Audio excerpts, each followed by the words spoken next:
5 ദിവസം നീണ്ടുനിന്ന പാലാ രൂപത ബൈബിൾ കൺവെൻഷൻ സമാപിച്ചു.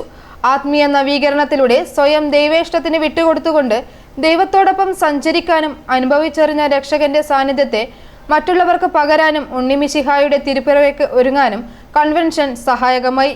അണക്കര മരിയൻ ധ്യാന കേന്ദ്രം ഡയറക്ടർ ഫാദർ ഡൊമിനിക് വാളൻമനാൽ അച്ഛനും ടീമും നയിച്ച കൺവെൻഷന് ദിവസവും 10,000-കണക്കിന് വിശ്വാസികൾ ഒത്തുകൂടി.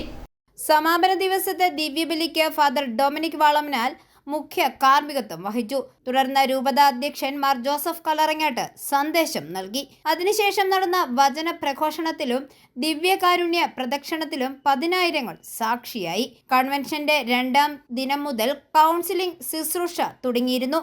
അവസാന 2 ദിവസങ്ങളിലായി നടന്ന വിടുതൽ ശുശ്രൂഷയ്ക്ക് 1000-ഓളം ദൈവജനവും കടന്നുവന്നു.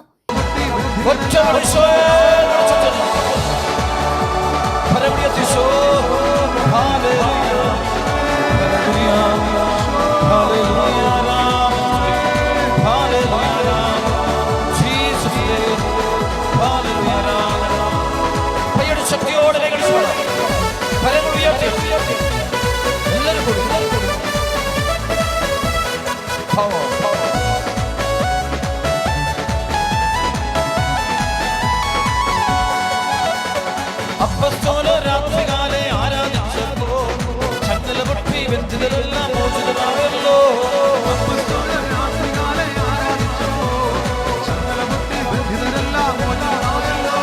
യുവജന വർഷാചരണത്തിന്റെ ഭാഗമായി ബൈബിൾ കൺവെൻഷനോട് അനുബന്ധിച്ച് ഒരുക്കിയ യുവജന സംഗമം എൽറോയി രൂപതയിലെ 10,000-കണക്കിന് യുവജന പങ്കാളിത്തം കൊണ്ട് ശ്രദ്ധേയമായി.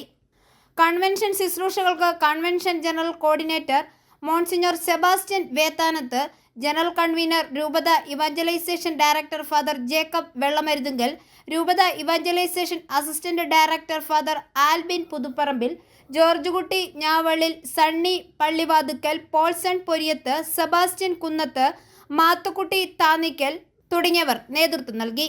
i4a news, Pala.